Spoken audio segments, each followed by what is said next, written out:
Good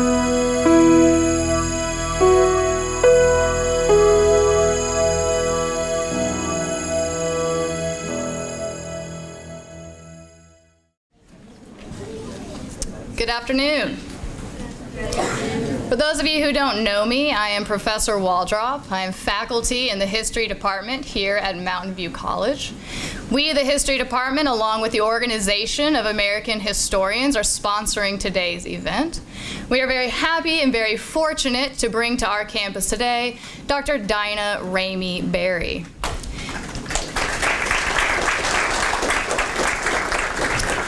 Dr. Berry is an associate professor of history at the University of Texas in Austin. Her expertise has been featured on NPR, PBS, NBC, the History Channel, C-SPAN, and that's just to name a few. She has also authored many publications, but her most recent book is The Price for Their Pound of Flesh, which is where our topic will pick up today. We are talking about slavery and the value of human chattels. So please join me in welcoming Dr. Dinah RAMEY Berry.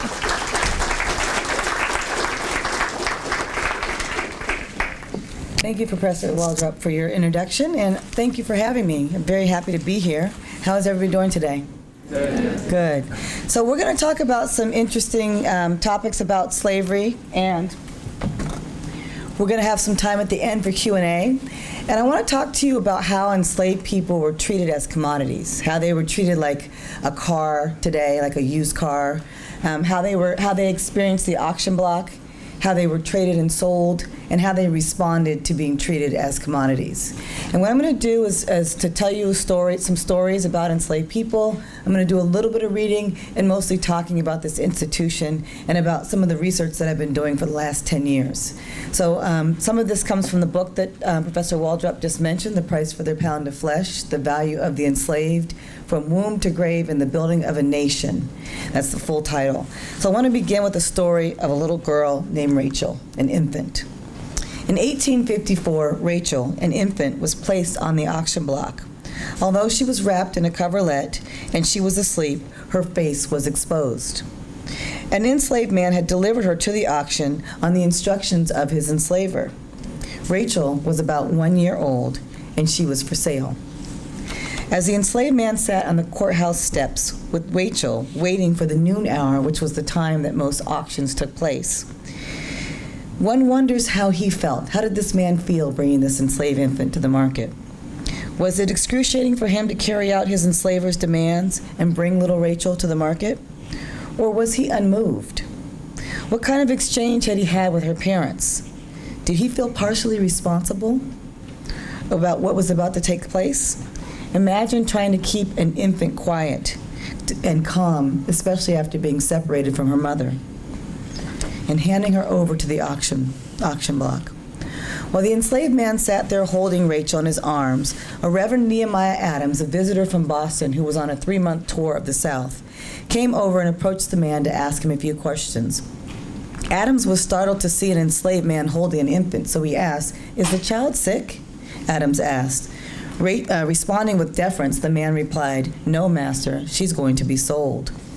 Puzzled, Adams inquired about the child's mother, to which the man answered that she was at quote-unquote home. The minister's mind was filled with all kinds of questions, but most importantly, he worried about Rachel's mother. How did she feel? How much did she miss her child? Was she taken openly or in secret? Who did this? By now, Rachel was weeping and refusing to be comforted. This was too much for Adams, though, who chose not to stay and witness the sale. Later, he learned that Rachel had been sold for $140. Imagine her confusion as she looked at the group of potential buyers gazing at her, evaluating her earning potential. How did Rachel even begin to process what occurred? Her inconsolable crying is one clue, but she was too young to express herself or her feelings in any other way. And so I open up with this story because when I was first starting this research, people would say, families were not separated. Slave children were never sold on their own. But as I was doing research for this book project, I was going to archives and I was collecting data and looking for individual sales. Anytime I saw a name of a person, an age of a person, and then a value next to their names, whether they were in the auction, whether they were being loaned out, rented out, and hired, I wanted to know when they appeared in the auction block and appeared as being treated like a commodity. And I kept finding young children over and over and over again. I had created an Excel file that had a chart that had age and years, and I had a column for their years of age. And then I found some babies that were 8 months old, 7 months old, so I had to add another column that say 7 months old, or a column for months. And then one day I was doing research and I was putting all this stuff into the data set that I was creating, and I found a 3-week-old baby. And I was like, wow, I have to add another column. So age in months, age in years, age in weeks. And I say this before, that when I stopped working for a week when I found a 3-day-old baby that was up for sale without her parents. And I thought to myself, okay, now I have to add a column for days old. And this notion that enslaved people were not separated from their parents, were not sold at young ages, was a false notion. And I wanted to understand that, and so I created this database to understand how enslaved people were priced. But I also wanted to know, what did enslaved people think about this? What did they know? Did they understand that they were treated as commodities? How did they respond to that? So here's a little bit from a gentleman by the name of Jordan H. Banks. Many a man 50 years old had not seen what I had before my 20th year. These are the words of Jordan H. Banks, who was born into slavery, sold 3 times, escaped twice, and ultimately reached his freedom. His early years were pleasant compared to those as he matured into adulthood. And in his narrative that was published in the 1861, we learn things about the value of the enslaved and the ways enslavers, traders, medical doctors, and others trafficked human chattel, from birth to death and beyond. Banks lived on a Virginia plantation with his parents and 16 siblings, which is kind of rare. His mother served as a cook, his father was the head man, and the family was intact. As a young child, he played with his enslaver's son named Alexander, who was just a year older than he. But by age 5, Banks realized that he and Alex were different when his playmate began beating him. Banks fought back because his father warned him that he had to respond or to suffer continuous beatings. Embracing this spirit, Banks kept track of how many whippings he owed Alex, and he returned them blow for blow. Even in childhood, Banks's actions showed a nascent understanding of what I call his soul value, which is separate from his enslavers. And as he processed the distinctions between himself and his nemesis, Banks experienced another epiphany. Alex attended school while he was sent to, quote, scare crows in the fields. And in Alex's words, he says, in Banks's words, he says, the dreary days of my boyhood began in the fields. Now, this moment during enslaved childhood served as a turning point in Banks's understanding of the reality of his condition. Historian Wilma King calls this the quantum leap into the world of work. As they aged, enslaved youth and young adults learned intimately and understood that their place in the world meant that they were both human and they were also treated as a product. Banks's maturation solidified his understandings of enslavement, especially during 3 pivotal events of his youth and early adulthood: the sale of his 2 sisters, the nearly fatal beating of his mother, and the slow death of his enslaver. Of the latter, Banks remarked, "I saw him in life, and I saw him in death, but he left me in chains." So here's somebody that's, by around age 5 or 6, enslaved youth started to understand, and their parents taught them that, your body might be enslaved, but your soul and your spirit is not. And this is what I say when I mention this notion of a soul value. I kept finding that scholars that wrote about the institution of slavery in the 50s and 60s would talk about how enslaved people were dejected, they were depressed for obvious reasons, right? They had a difficult time with being treated the way they were, being poorly treated, being objectified. But I also found enslaved people were surviving, right? Some of them ran away. Some of them made it to freedom. Some of them purchased their loved ones, which is rare, but some of them made it out. And I thought, well, what made them survive this institution? Because 4 million enslaved people, formerly enslaved people, received their freedom in 1865 at the end of the Civil War. And so there had to be something that allowed them, themselves and their personalities, that allowed them to remain confident about their space, and also to allow them to survive the institution of slavery. And so I call this concept the soul value. They created a spiritual, and it wasn't always connected to spirituality, to Christianity per se, but there was a spiritual value of themselves that was in the core of their beings. And they said, I knew I was never meant to be enslaved. So I found all these testimonies and narratives and stories over and over again as I was doing this research of enslaved people saying they might enslave my body, but they can't touch my soul. And so I talk about this idea of a soul value throughout the manuscript, throughout the book. And I'll talk about it a little bit more as we go through the presentation. So I have a few slides here. This is just the structure. I structured the book around the life cycle of the body, of the human body. So the first section looks at life in a preconception space, because enslaved people were actually commodified. They were given a monetary value before they were born. So often, even before conception, they would price the values of women, and they would look at how they were healthy, whether or not they felt like they could give birth to healthy children. And if they had given birth, they'd say, well, her children survived to age 5 or age 6 or age 7, and they're very strong. And so this woman is a good breeder. And so they actually found ways to breed enslaved people. They matched up certain males with certain females, trying to have a better produced offspring. So the value of enslaved people begins before they're even born, all right? And it ends after they die. So each chapter goes through all the different stages of life. And I've just talked about infancy and childhood, and the idea that they understood about their commodification around age 6 or 7, right? And as they aged, though, I also found that this notion of their soul value strengthened. And as they aged, they developed a stronger sense of themselves, and they developed different forms of resistance depending on how their parents taught them that. Now, there were a number of enslaved people that gave up, that were in a melancholy state, that they were walking around, as people talk about the walking dead, right? They just were sort of have given up on the system, and they were in a very depressed state. There are a number of enslaved people that experienced life like that, but there were a number of others that didn't, and I wanted to write the history and tell the stories of those that fought back, and that's what this book is really about. So the data that I used came from a scholar by the name of Stanley Ingerman.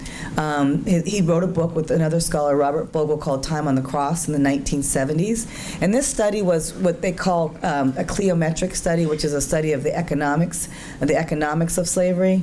And they used a certain type of data entry system and mathematics to understand what the averages of different things that enslaved people experience. For instance, they would say the average enslaved person was whipped 7 times in their lifetime, or based on the data that they had done and the research they collected.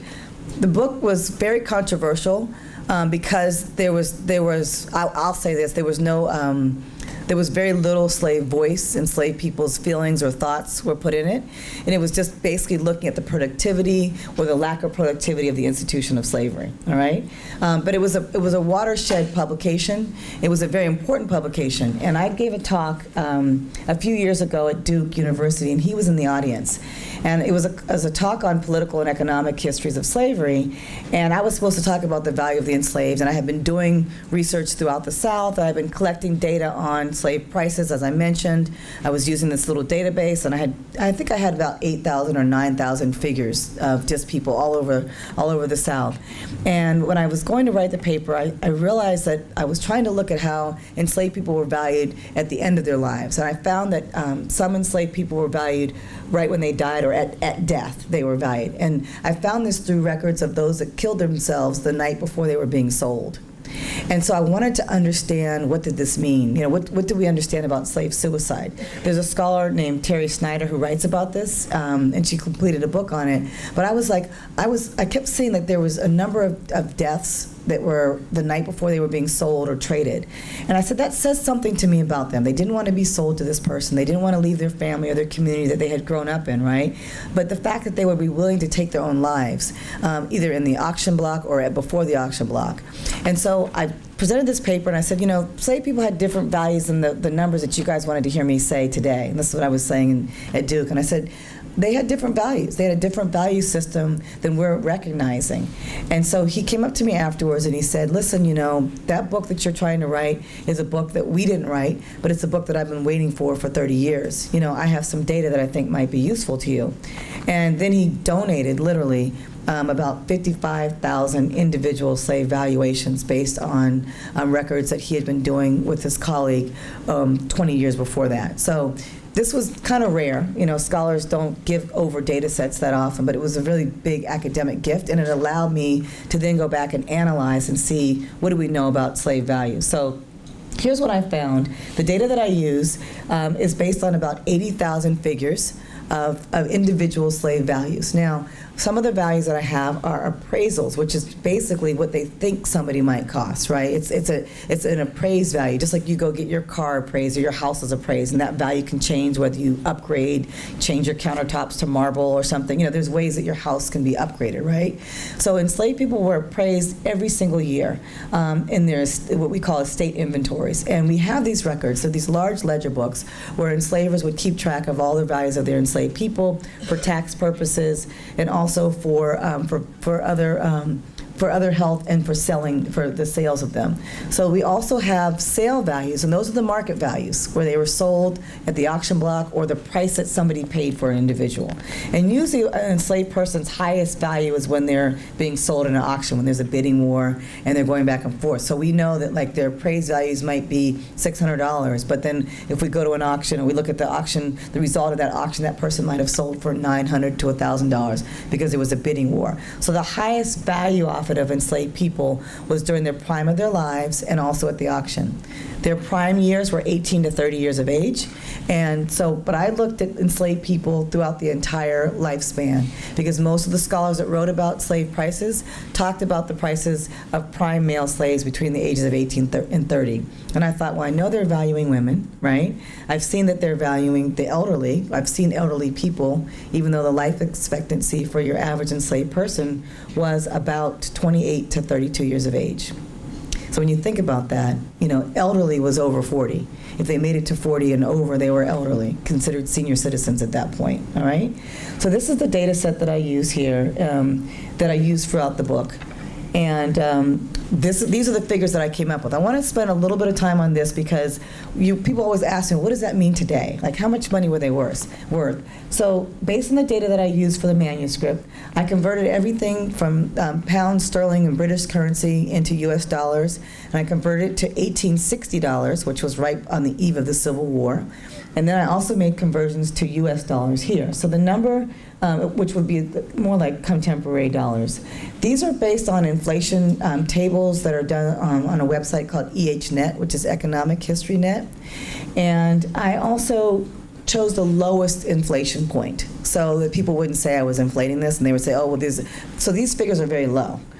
So when we look at the value, the first number in the chart, the first column is the age of the slave, so this is the age range. This first number is the value in $1860, and this is what the value would be in contemporary times, okay? So you can look at the different age range, and you see that, some of them during their prime of their lives are worth like $15,000. That's actually very low in terms of, I've found some that could be as much as $30,000, $60,000 for one enslaved body. So some enslavers had more value in human bodies than they did property and land and houses and china and silver and furniture and all that. So this is a very lucrative institution, right? It's a very economic institution, all right? And so this is just, when I was writing the book, the goal was to be able to put the values of enslaved people in context. But I kept reading these narratives and these stories of enslaved people talking about how they felt about being treated as a commodity.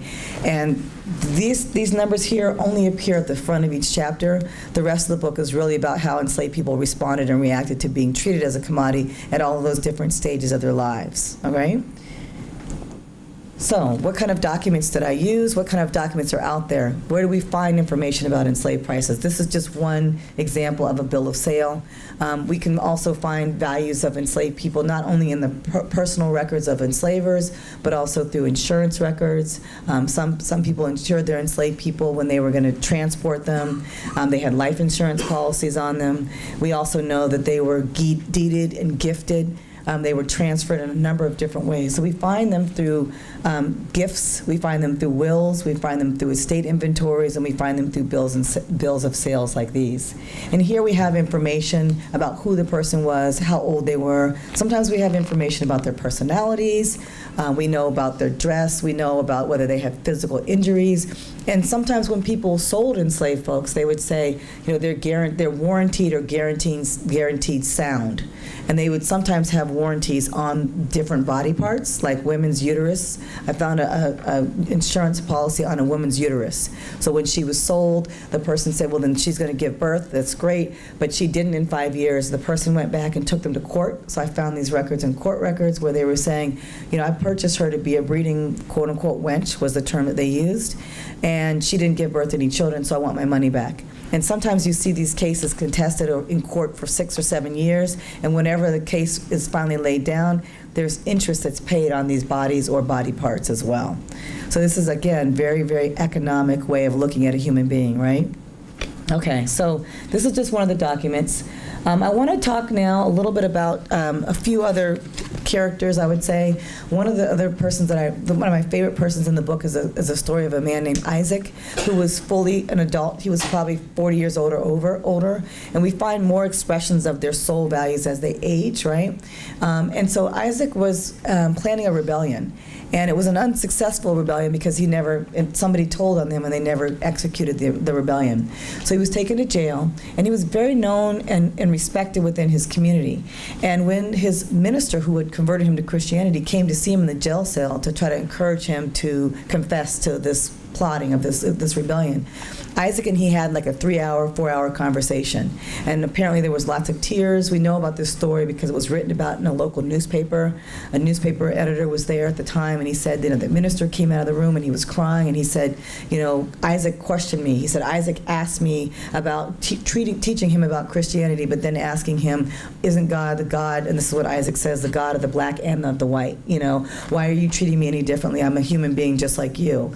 And so apparently his minister was really moved, and they prayed together. They prayed and they cried. The next day, Isaac was scheduled to be executed, and he was out on the guillotine getting ready to be hung. There were 6 other people there with him, including his brother, and they said, do you have any last words? And he says, no, if the only words I have is that just take me, I'm the only one. Don't take anybody else's life, just take mine. I'll die a noble death if you just take me. And they were like, they said, that's all you have to say. And then he looked at the men, including his brother. He said, okay, be men and die like men. I'm going to die a free man. And before they could pull the latch, the rope was already around his neck. He jumped up in the air, lifted his feet up, and hung himself. And his feet hit the platform afterwards, but he kept them up in the air. And I share this story not to be too graphic, but just it's an example to me of Isaac's soul value, of Isaac saying that I'm going to die on my own terms. I'm going to control when I leave this earth, and I'm not going to let you hang me for something that I never committed, a crime I never committed. And also, we know from this narrative in the interview, which is too much for me to share here, but that Isaac had this conversation about why has my race been enslaved? Why are we working for you? Why has this happened? This is not right. This doesn't seem right to me, and I have my own conception of things, and this doesn't make sense to me. So after that happened and Isaac died, there were, as I mentioned, 6 other gentlemen with him there, and one of them was his brother. And his brother looked at the other men as they were standing there. He said, we need to be men and die like men. And they all did the same thing. They all jumped to their own death before they could pull the latch. To me, that is like the most, vivid expression of soul value, one of the most vivid expressions of soul value. And so when I finished the research, I took about 5 or 6 years of research at first, and I thought I was done. I had all this data, I was going to present it, and realized that I wasn't going to this was not going to be a book telling everybody about what does it mean to be $700 or $600, which is what I wanted to do.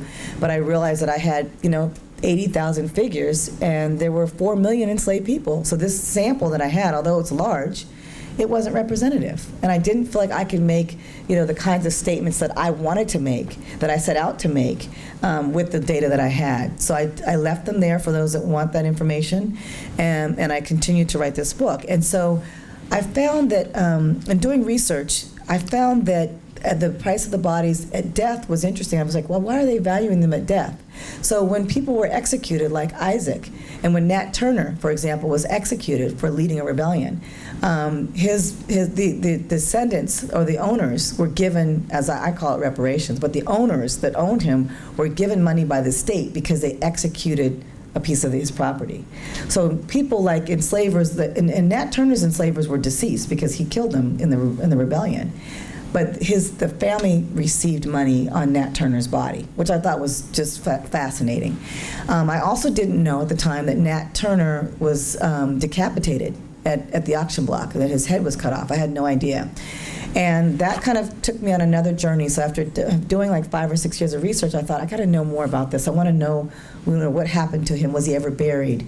I'm always thinking about the full life cycle. So I want to see when people are buried, like, how are they laid to rest? Do they get to have a funeral? Do they get to have a celebration? Are there scriptures that are being read? Are there relatives that are present? Like, how do enslaved people end their lives? Is there a noble way that they're ending their lives?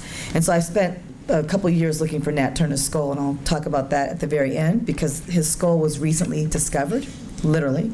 And I say that people ask about how relevant this research is, but we're really still stumbling on the history of slavery, because as a country as a whole, we have not really dealt with it. It's not always portrayed or talked about. It's an uncomfortable topic.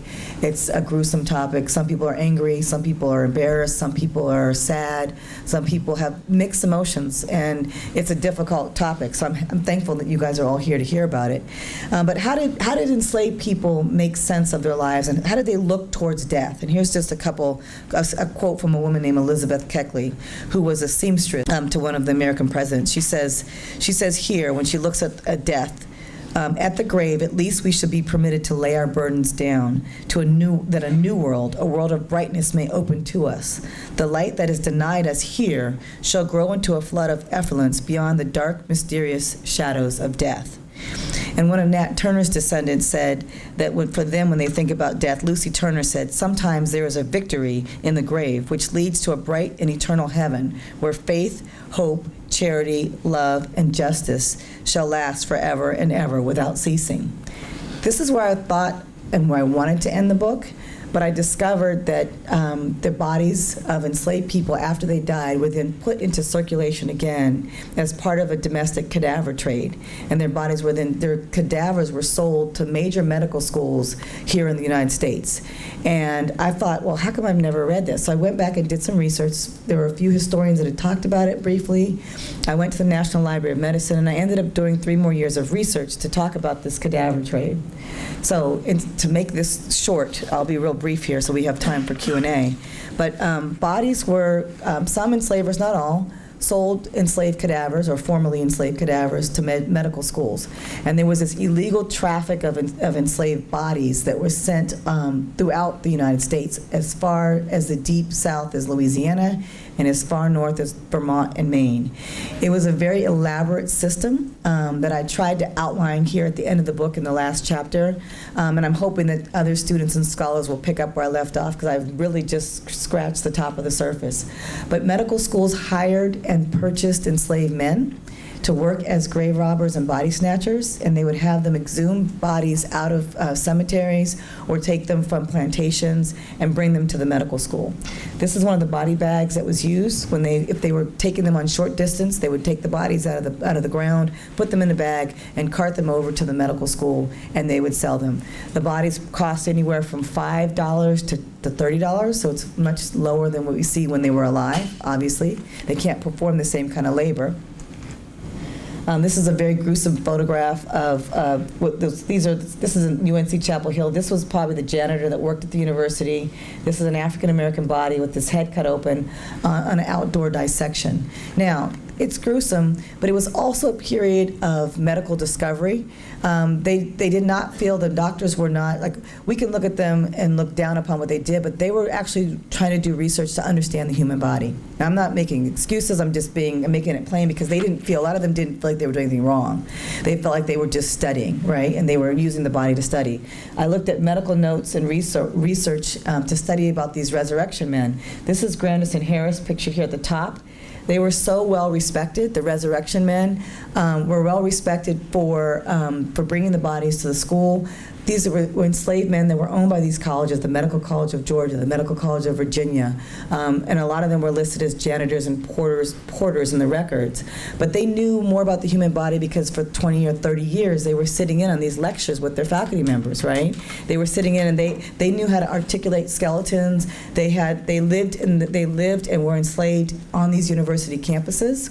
And so now there's a plethora of studies coming out over the next few years about slaveries at American universities, and I'm arguing that we need to look at medical schools as well, because black bodies were all over the medical schools. So these are the resurrection men, and I talk about some of them in one of the chapters in this book.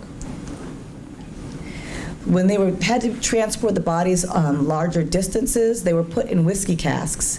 This is before formaldehyde. This was before cremation. This is before the founding of the American Medical Association. So they would use lime, whiskey, and brine and other things to preserve the bodies and then transport them sometimes on the same ships as live enslaved bodies were being traded. The same routes they were being transported. And so I tried to outline this and map it out.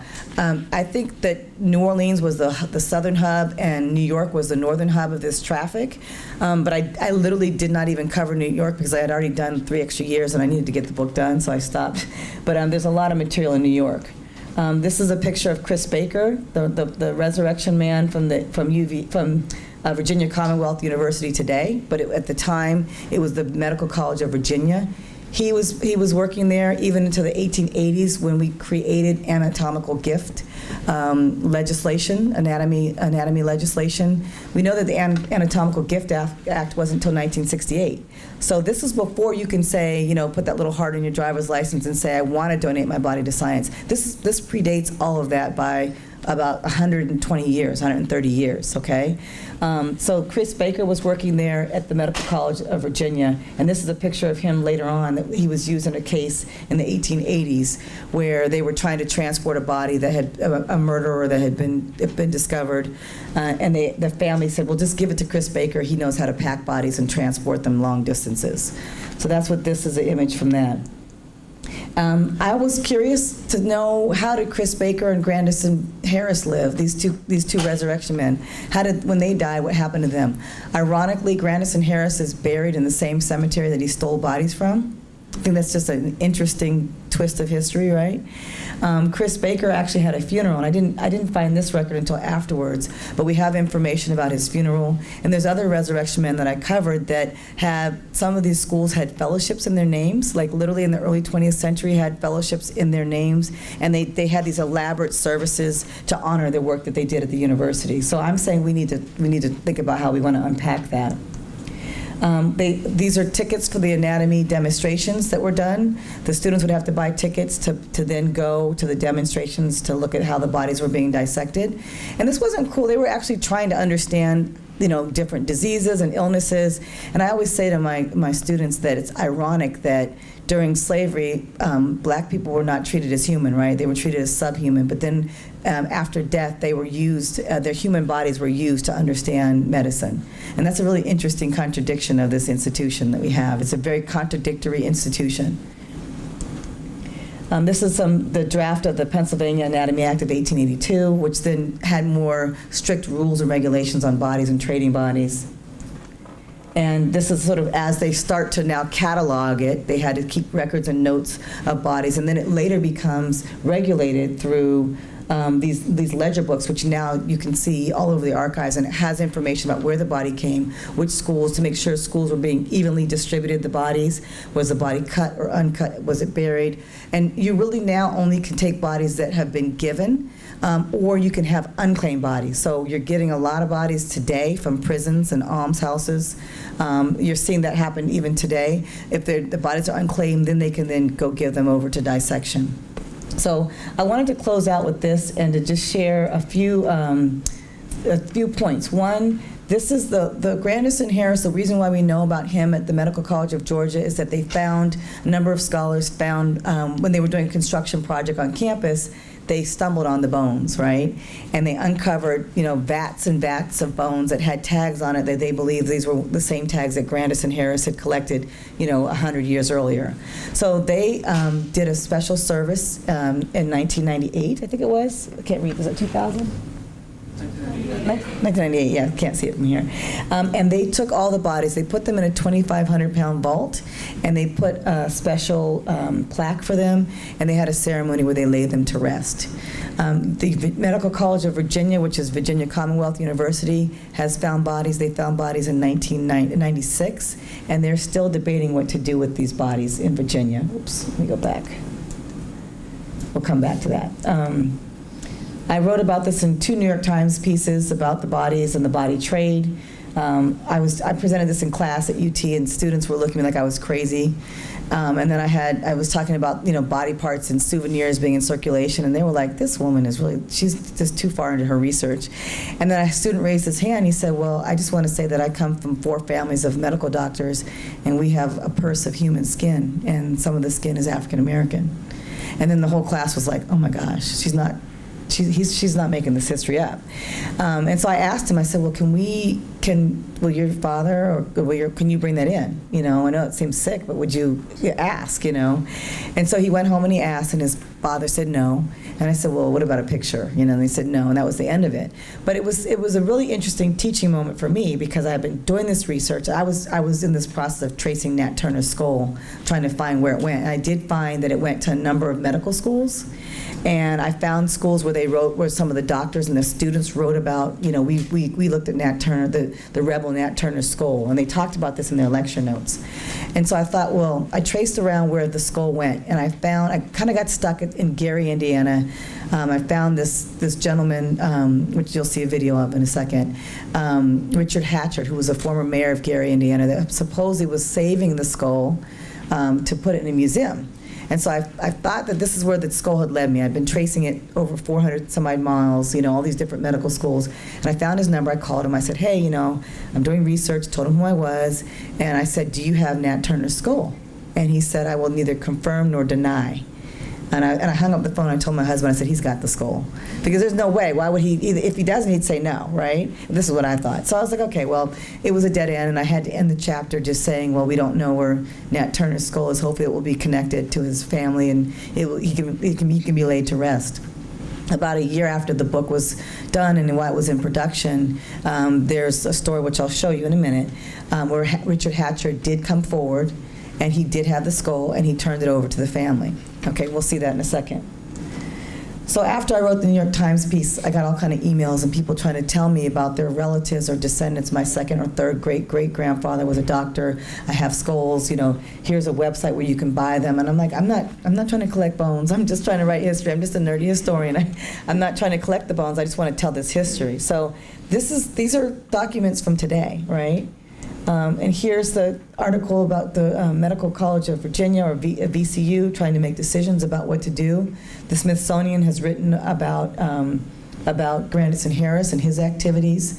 And I want to read a poem and then show you this quick 2-minute video, and then we'll have time for Q&A. So Mingo, one of my other favorite persons in the book, expressed his soul value by writing a poem on the beam of a prison wall after he had ran away. And he wrote this poem because he had been separated from his wife and his kids, and he ran away because he just didn't want to think about life without them. So this is what he says to his wife. He says, "Good God, must I leave them now? My wife, my children in their woe? 'Tis mockery to say that I'm sold, but I forget these chains so cold. Dear wife, they cannot sell the rose of love that in my bosom glows. Remember, as your tears may start, they cannot sell thy immortal part." Thank you. We're going to see a quick video.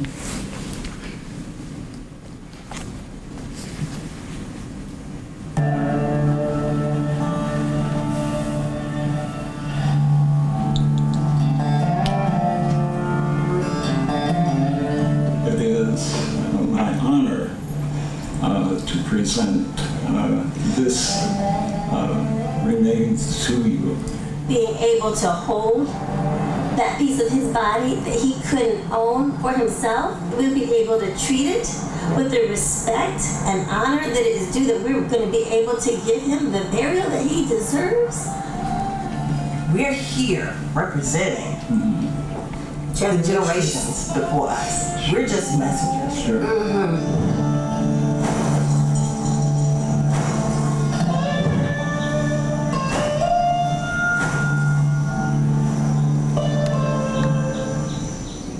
Brethren, I pray you sing a new song. Sing praise in the assembly of the righteous.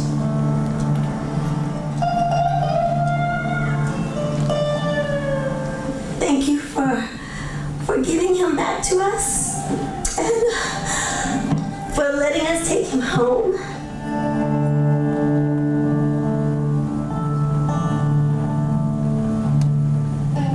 Bless, O God, as only you can, and continue the legacy that you began with Reverend Nat Turner. I hope that people recognize it for what it is, a really significant step in acknowledging a part of our history that has been, to a large degree, intentionally dismissed.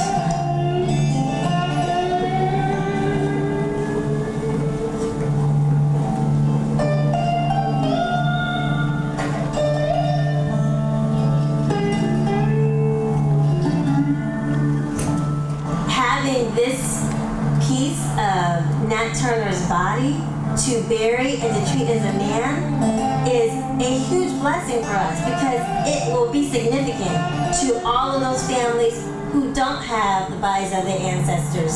It's time to celebrate him, and I cannot wait for us to be as a group, as a family, so we can do that. You know, I hope that he is looking down and I hope that he is proud of us.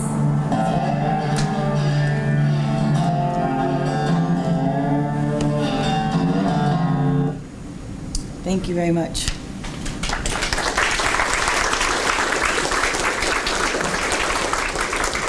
I'm happy to answer questions or take comments.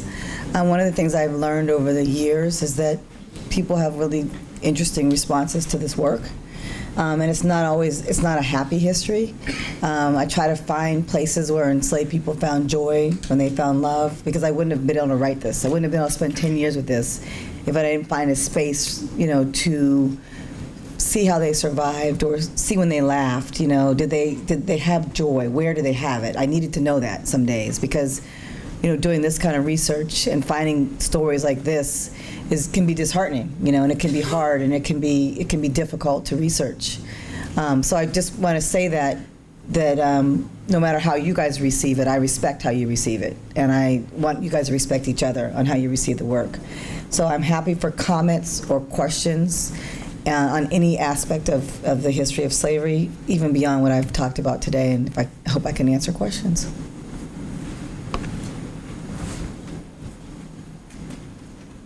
Yes. First of all, respects to you for doing all this research and tracking down all over the place. But did they ever get proper burial? Like, seeing that most of them went to medical schools, did any of them ever receive, did their families ever find out? Is there ever any type of humane way? Good question. So the question was, did they ever get proper burials? Some enslaved people did. Some people did. It depends on the attitude of the owner. If they allow them to have funerals, a lot of enslaved people, their families would then have a certain ceremony at night. So there was all this, you see in the narratives, they'll say that we had a nighttime ceremony because their owner maybe didn't allow them to have something during the day, or they'd say, you can put them in a pine box and bury them right here. But they didn't have, tombstones, so they would use rocks and flowers and stones and whatever they could to do that. Those that were taken illegally, illegally or taken to the cadaver trade, a lot of those families never, ever got their bodies back. And that's difficult. When you think about, I mean, if you've ever lost a loved one, you need that closure. And whether you have a memorial or a funeral or something, oftentimes you need closure as a family. And so there were a number of families that did not have that closure. And you see this even with the descendants of Nat Turner. You know, their families, they're trying to plan what they want to do. They took DNA of the women that you saw in the film, and then they also found some more bones where the hanging was, so they did find some bones there, other body parts, and so they're doing testings on that. And they've been doing this testing since 2016 now, so it's taking a while to determine. And I don't know, I asked, because I did a documentary with them for Geographic Explorer, and I asked, you know, are we going to learn? Like, is this story going to come full circle? Can we know what happened? Are we going to find out that these are descendants or not? And they said that they don't know whether the family wants it to be public or not, so we just kind of have to wait, which I think it would be great to know, but I also want to respect how they want to lay him to rest after all these years. In the back, there was a question. Yes? In the beginning of your video, in the beginning of you said that you have researched that of the different age groups, right? Did you in your research ever find out, like, Rachel, she was sold to 0-year-old, did you ever find out if Rachel was resold again, or did you follow up on the research of what happened to these kids that were sold, the 3-day-old, the 1 week, the 3 week? Great question. Yes. So the question was, did I follow up on the sales of the children? Like, so Rachel and the 1-day-old, the 3-day-old baby, the 3-week-old baby. Do I find out what happened? So to answer your question, I'm going to start broadly. Most enslaved people were sold 4 to 5 times throughout their lives. So they were often, on average, sold. That's just the average. So some were sold more, some were sold less. Some had just been on the same plantation for their whole lives. It depends. The difficult part about the research was I could not find Rachel after that sale. And part of it is that names change. People change their names, they rename them when they're purchased or given to somebody else. They'll say, well, your name is, you know, Rosa now instead of Rachel. And so it's hard to trace just the names. I didn't have the name of the seller. I didn't have the transaction. I just have. So some of these people come to me in records where it's 3 or 4 sentences, and that's all I have. But I always try to trace more, and I always try to put the names. If I have quotes, I let the enslaved people throughout this whole book. I want them to tell me about the experience as opposed to people hearing from me. So there's a lot of quotes, and I try to make sure they tell the stories.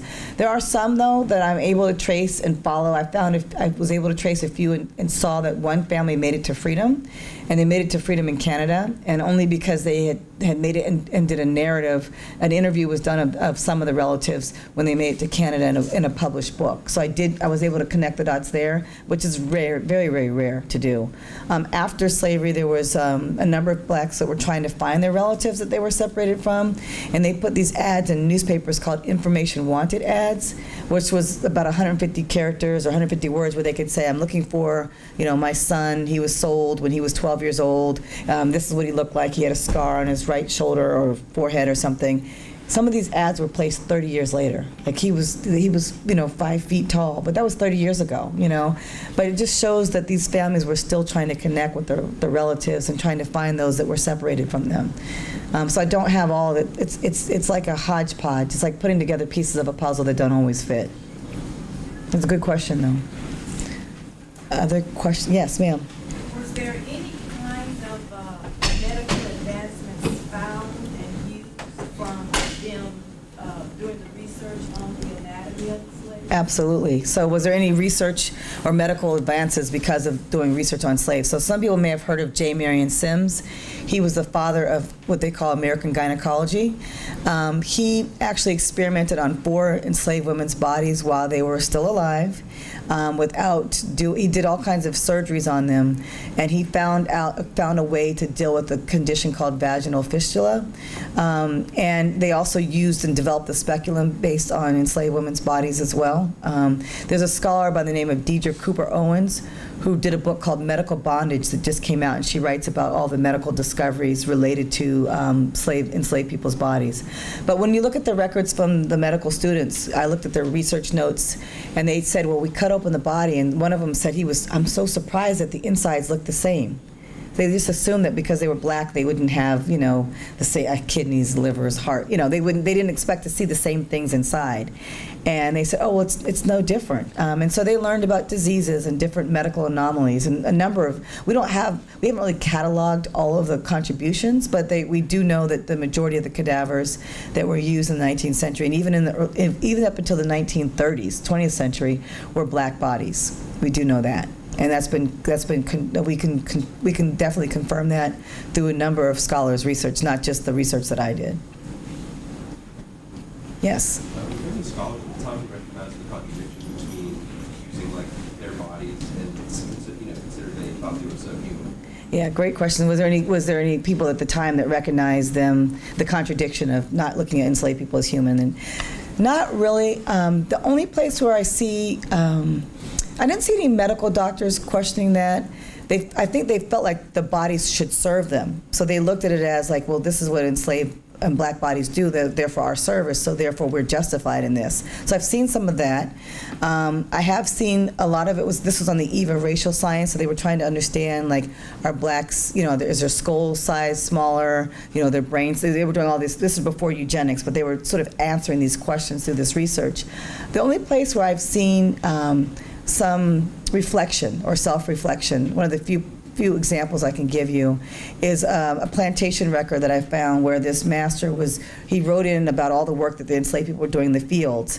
On one, he's like, 11 people chopping cotton, 15 people doing whatever. He had this list.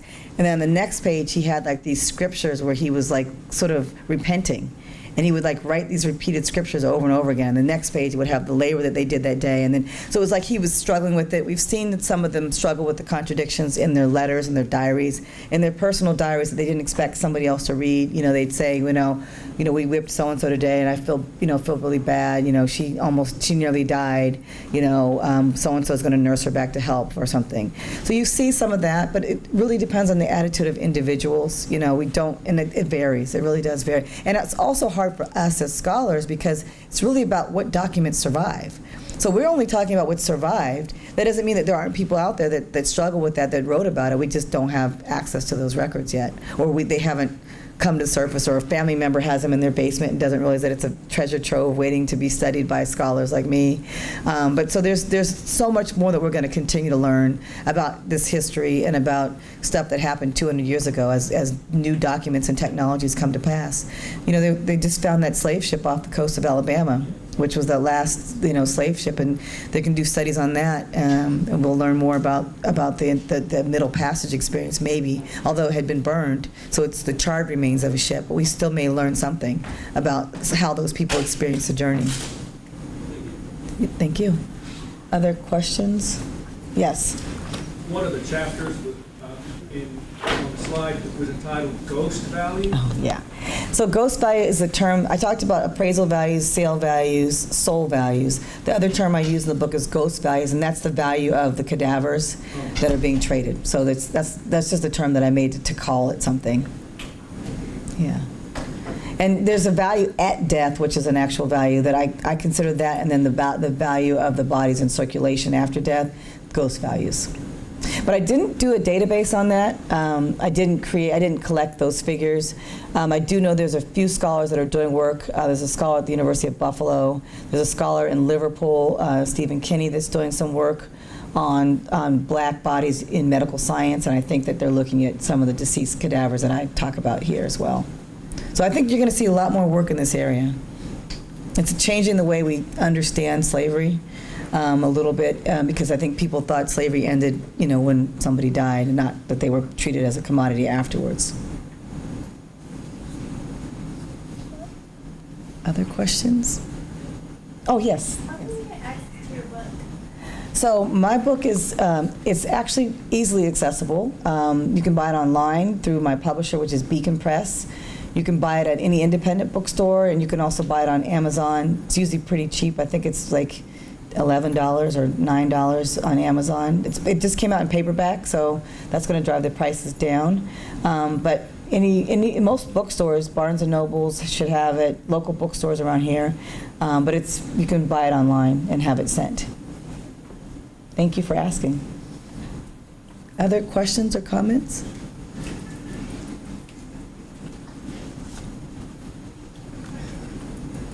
Yes. So since you mentioned that there were pretty much babies being sold, you know, what was the treatment or who was taking care of them, such Young children. early or younger? Who's taking care of them? Yeah, who's taking care of the babies? So depending on the plantation or farm or the community that enslaved people went to, one of the things that I talk about slavery, they use families are one way for people to survive, right? So even if you were sold and separated, 4 to 5 times in your lifetime, when you went to another farm, you sort of put it back into another family. So you'd have all these, parents and different. You might have had 4 or 5 parents over your lifetime, but your biological parents are different than those you might have grown up with, or someone sort of took you in. So on large plantations, though, which we have a lot of research on because those records survived, they would sometimes have the elderly would take care of the young because they were too old to work, or they would have nursing mothers with the young babies. Some women were just used as wet nurses, so their job was just to nurse the babies, and the mothers of those same babies would be out in the field. So it just depended on how they organized the system and how large the plantation was, or if it was a small farm, they were sort of being taken care of. And some people looked at pregnant women and young babies as a liability to getting work done and to making money, and so some people rented them out to other people who maybe couldn't afford to buy enslaved person, and they were hired and they loaned them during a certain period of time. So they could rent a slave for about $100 a year. So does that answer your question? Okay, good. Yes? You know how they were sold, right? Like based on how they looked and how old they were, and basically their physical. Mm-hmm. How do you know the jobs they had? How was that given to them? So the type of labor they performed? So they were sold, like you said, by physical capacities, but I don't have anything, I didn't bring any slides, but we have some advertisements where they'll say, they'll list the skills. This woman is a nurse, this woman is a cook, this person is a blacksmith, this is a shoemaker, this is a butcher, he has butchering skills, he worked in a butcher shop, So oftentimes on these advertisements for this upcoming sales, they would list the skills that they had. Sometimes they were trained and taught certain skills, and so they would shadow their parent if their parent was present. So some of the domestic slaves would work in the house because their mom and dad worked in the house. Sometimes they knew somebody was good at a particular task, and they would say, well, we're going to refine this skill, and these are the ones that are going to be doing the ginning of the cotton. These are the ones that are going to be chopping the cotton. So it just depends. And if you think about it, and we talk about this in class all the time, some enslaved people probably had great skills, and they chose not to show them, right? That would be a way to resist. I don't know how to use this rake. I'm kind of clumsy. So you'll see descriptions like this person is clumsy or they're not very smart. We don't know that to be the case. They could be resisting the institution and saying, I don't know how to work this rake, or I don't know how to use this sickle, and I can't reach the plant, And we see that they do that, and we've seen evidence of that. But some of them also showed good skills because they wanted they wanted better privileges. They were hoping that if I do a good job and I'll get some time off, or I'll get to go visit a partner of mine on another plantation, or I won't be whipped by my owner. So it just depends. But skills is very, very varied, and both men and women had a variety of skills, and sometimes they advertise them when they put them on the auction block.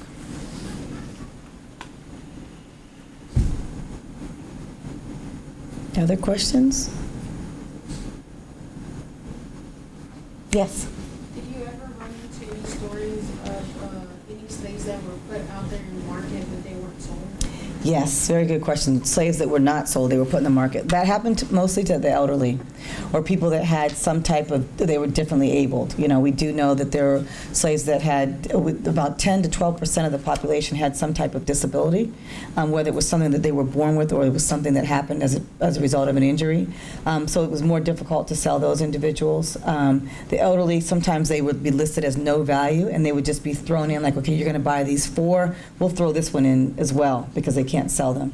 Some enslaved people celebrated the idea that they could not be sold because they may have wanted to stay in that community, because that might have been where they had been for a number of years. So they would sometimes say, I have no value, I can't be sold, or I can no longer be sold. So those are the different groups of people that you see.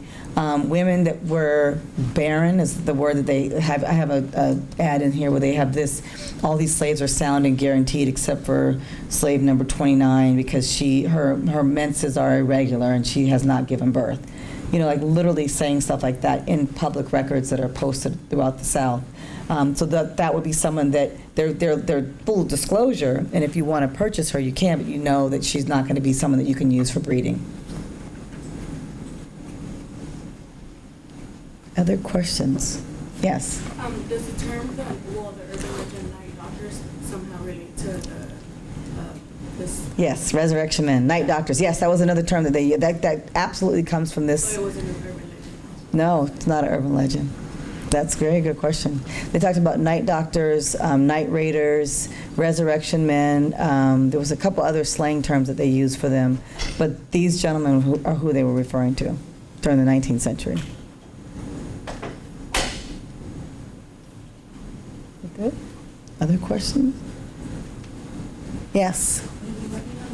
Oh, good question. What am I working on next? It's never one thing. It's always multiple things. I'm doing a book, another book for a general audience called A Black Woman's History of the United States that looks at like lesser known African American women from slavery until today. So not just the Harriet Tubmans, but other women that were working and living at the time, but maybe people haven't heard about. And I'm co-authoring that with a scholar that's at Rutgers University named Kelly Gross.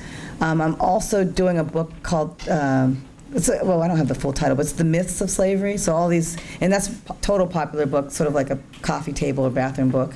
So like 21 myths of slavery, and then I'm dispelling them, and I'm doing that. That'll be out in 2019. And the other book will be out in 2019, or 2020, I think, the Black Woman's History book. And also doing research on slavery in Texas. So I'm doing a digital mapping project that should be online in the next 6 months on all the ways in which slave people came to Texas, where they were traded, where they went, some of the trading houses, and how they experienced the movement across the state. Because Texas gets left out, people stop at Louisiana, and I'm like, well, Texas had slavery too. So I'm looking at that, and a number of enslaved people ran away and escaped Texas and went to Mexico because there was no slavery in Mexico. And so we're looking at the routes of people being illegally brought up from Veracruz and being brought into Texas, and then also those that were running away and trying to get out of slavery. So that's the other project that I'm doing. Yeah, thank you for asking. There's a town that was founded by blacks in Veracruz. Is it near Veracruz? Yeah, it's in Veracruz. Oh, it's in, okay. Called Yanga. Yanga? Yeah. Okay, thank you for telling me that. We are going there this summer, so we're doing some research down there. And one of my students is from Mexico, and she grew up in a small community that had a number of people of African descent. So when she came to study with me, she said, I know from the Mexican side that there was communities and pockets of free blacks that had come. And one of the first presidents of Mexico was black. Exactly. And people don't always acknowledge that, though, right? Yeah. Yeah, thank you for sharing that, though. I thank you guys for your attention, and I'll be around a little bit longer if you have individual questions if you want to ask me. But I'm thankful for you guys to coming out here today and listening to my presentation.